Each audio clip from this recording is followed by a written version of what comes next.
Hello guys, welcome to BS Cooks. ఈరోజు మనం crispy potato fry ఎలా తయారు చేసుకోవాలో చూద్దాం.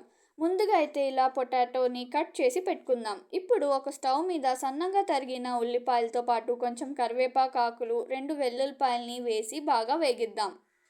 ఇలా వేగుతున్నప్పుడు కొంచెం జీలకర్ర, కొన్ని మెంతులు, అలాగే కొన్ని ఆవాలు, దాంతోపాటు కొన్ని ధనియాల్ని వేసుకుందాం.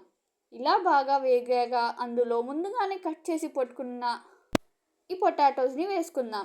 దీంతో పాటు కొంచెం గరం మసాలాని వేద్దాం.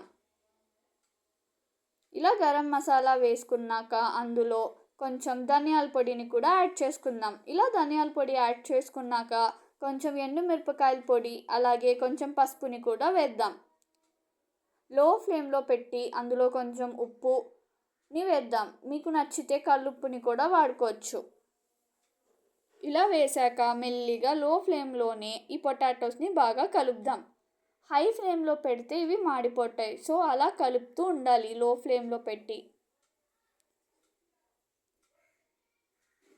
ఇలా కలుపుతున్నప్పుడు ముందుగానే గ్రైండ్ చేసి పెట్టుకున్న శనగపిండిని ఇందులో కలుపుకుందాం. ఈ శనగపిండి కలపడం వల్ల ఏమవుతుందంటే మన పొటాటో ఫ్రైలో బాగా క్రిస్పీనెస్ అనేది వస్తుంది.